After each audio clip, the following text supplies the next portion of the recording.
Okay, so having used this exercise of thinking about scripture visually or graphically, let's come to the specific topic of foundations for children's ministry.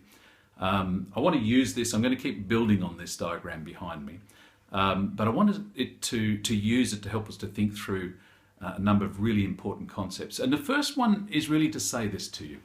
I'm not sure what your background has been with children's ministry, what you've experienced either as a child or what you've experienced as somebody who's been part of children's ministry and fed into it. But what I do want to say is that through this course, we're going to think about children's ministry less about the activity we're doing next week and more about the basic concept that we are on about the faith formation and the spiritual nurture of children.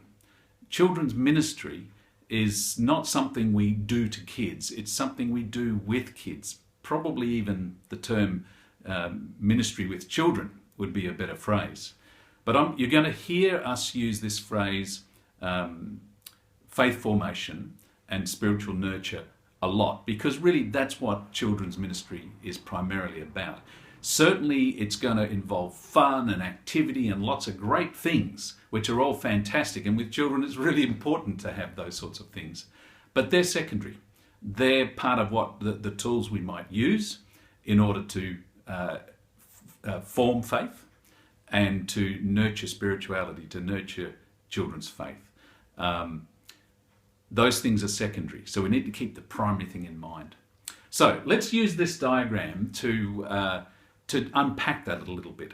And I want to begin with this basic idea of that we are actually partners. We are partners right through history. We have been, God's people have been partners with Him, with God, and with others in God's mission. And let's just pick up on that idea first of all. So, right back here we have a brokenness. We have a relationship that was wonderful, that was as it should be, that became broken. And right through history, right through, God has actually been engaged in something, and I alluded to it previously, as we move towards new creation. So I want us to think about God's mission through history and that we are part of now. So let me pick up on this. From the point of the fall here, God has been doing something, and it's like an arc that goes something like this. Let me just draw it. Just going to leave a gap there. And this is his mission. But what is his mission? Well, his mission is actually about the restoration. It's about the restoration of shalom, of that relationship, the way it ought to be there. That is being restored right through history. It's like a project of God's. And will ultimately, as we move towards new creation, whatever that is like, and it's a little bit foggy, it's a bit hard to see, but as we move in that direction, restoration will be fully complete. And yet, it is fully complete in Christ. It's the now and the not yet. It's the kingdom here and the kingdom yet to come. If you haven't learned about that kind of dynamic concept, you will. But what's this arc about? I'm going to use this word because I find this really helpful. I think it's basically about this. It's basically about restoration.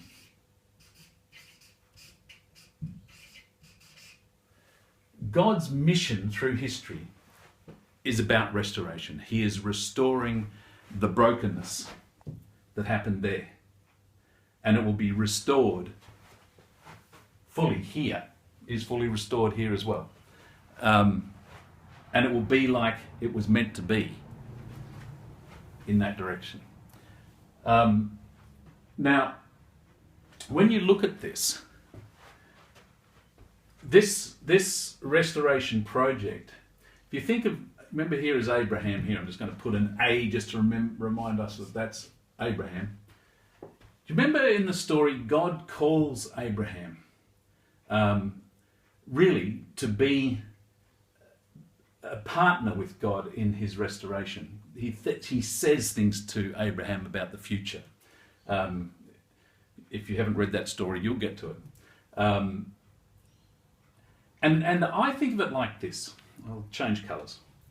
I think of it like this, that here's God. Here's Abraham.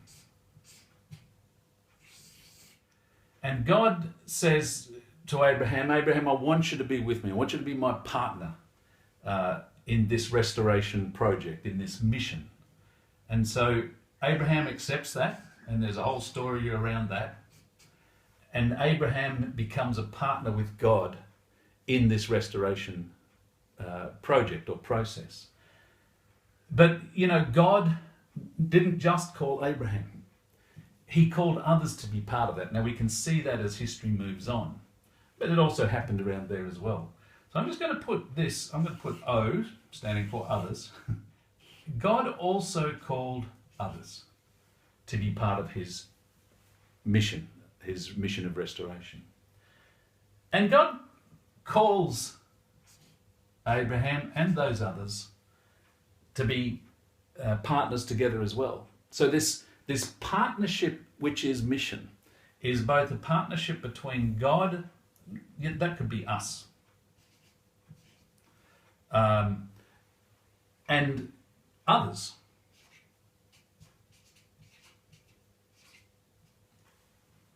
It's a partnership between God and us, God and others, and us and others together, the church down the road, the mission agency over there, the person over there, who are committed and called, have a sense of call from God to be partners with him in his restoration mission. We are in this really interesting dynamic together that God has called us into. So there's a principle here. When we take that back to children's ministry, there's a principle that children's ministry is part of this partnership with God and others in the restoration of his creation, which includes children right down here at this point where we are. You see, this partnership thing, this dynamic, it's like a baton that has been handed from generation to generation to generation all the way through. And here we are here. So, you know, this is you remember this? This is your story, this is you. You have been handed the baton that began back here when God first called Abraham. And that baton is a baton of restoration and partnership with God and others in that restoration. So that's principle number one. I'll leave that there, that we want you to get, is this understanding that children's ministry is part of God's mission, the mission of God through history. You happen to be the person right now at this point in history, in the social and cultural context that you live in. You now hold the baton in relation to children that's been handed down through generations. But there's more to it than that. And that's the concept that all the way through, you know, this dynamic is really about community. All the way through the story, we can see that this project has happened in the context of community. When you look back on this story, you'll see that children feature all the way through it. But they don't feature in isolation. They feature as part of families, as part of community. There is a family and community dynamic that you see all the way through this story. You know, as we get to the end of the New Testament letters, you can see it happening all the way through, and you're going to read about that. I'll come to that in a moment. There's this dynamic between community, family, who are part of this mission of God, of restoration, and children are central. They feature centrally in it. They're not the centre of the whole thing, but they feature all the way through it. you know, there's a great passage in Deuteronomy which comes just after the Ten Commandments. Really, you know, the Israelites had gone through the experience of crossing the Red Sea, and God is helping them understand what it means to be His people. And in Deuteronomy chapter 6, and I could just tell you the verses to read, but I'd want you to read those verses in the context of the whole story so that they really capture you. And so you can do that. The challenge is go and have a look in Deuteronomy, and the particular section I'm talking about is you know, from about verses 6, 7, 8, 9, that sort of area there. But don't just read those in isolation, read them as part of the whole story. But in there, God is saying to the Israelites, you know, you've just gone through this incredible experience with me. I've just outlined to you what is really critical in terms of your beliefs, your values, your behaviour, your action, in terms of what it means to belong to me, in terms of what it means for you to have this identity as my people. This is about identity, and he says, you know, I want you to pass that on to your kids.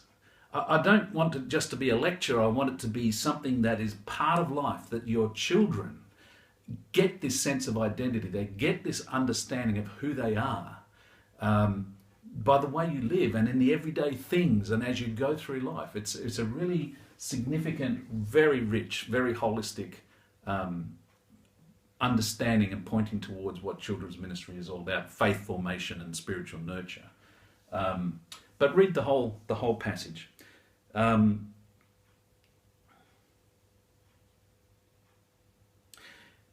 So you're going to read this week from an author called Scotty May. In fact, it's not just Scotty May; it's Scotty May and others, a bunch of authors, from the book called Children Matters. You're going to read chapter 2 in this book, and the reason we're getting you to read this is because this chapter really traces the place of children through this story, you know, the Old and the New Testament. And you'll find that fascinating, and we want you to get that sort of foundational sense of the place and the importance of children, the place of the family, the place of the community, this dynamic, this family who have the central responsibility for children, but the community who support the family, and there's almost a cyclical thing, you know, community supports family and family supports community in the spiritual nurture, the faith formation of children. So this chapter is going to take you through that, and you find it quite helpful. But at the end of the chapter, there's some great questions, because not only does the section you're going to read take you through this period of history, but it then goes on and looks at 21st century, our place in history, and it asks some really good, pertinent questions about, you know, what does that story, that part of the story, what are the implications of that and the place of children in that part of the story for us at our point in the story?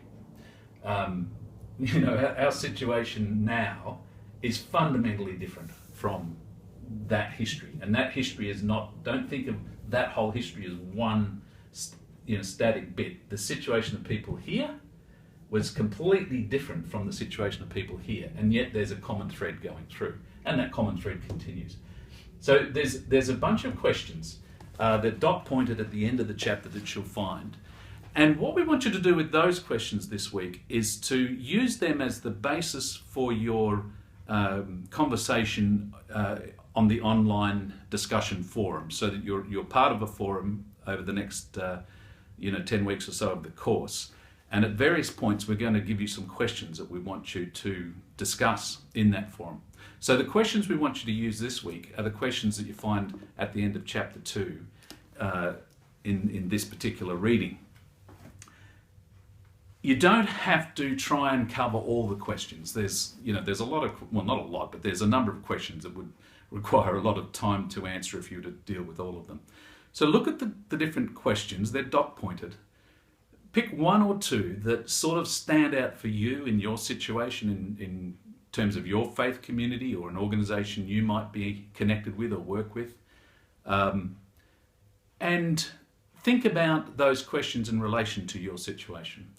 And make the input that you give into that forum, that you feed into that forum, related to the way you're thinking about those questions in relation to your situation. So feed that into the forum. Other people will be doing the same. So then look at what other people are saying about their situations and respond back to some of those, particularly ones that that you connect with for whatever reason, that stand out for you, that jump out for you. So in this foundations part of the course, this early part of the course, we really wanted to help you get a strong grasp of the place of children all the way through the story, the importance of family and community in that they are not in isolation, the sense that this is all part of God's mission of restoration through history, that you here hold a baton. You have been called into a partnership that is part of a long story that's gone on before you. You hold the baton here. And maybe finish by saying this. The invitation of God to you to be a partner with Him and others in His mission of restoration is important and significant now for you, as it was for Abraham way back there. We sometimes look at people like Abraham as a giant that's inaccessible, that, is something out there. But God's invitation and call of Abraham back there to be part of this restoration project, and your call now are the same. Your call is as significant as that one back there. What you are doing, what you're preparing for, what you're engaged in is incredibly significant in God's mission in His world that has been going right through history and will continue into the future. Don't for a minute underestimate the significance of that, and if anything, let that motivate you to do well in what you're doing, to learn, to think hard, to discuss well with your fellow students as you take your place up in this incredible story that you're part of and that's moving forward. So we'll see you next week. Have a great week this week.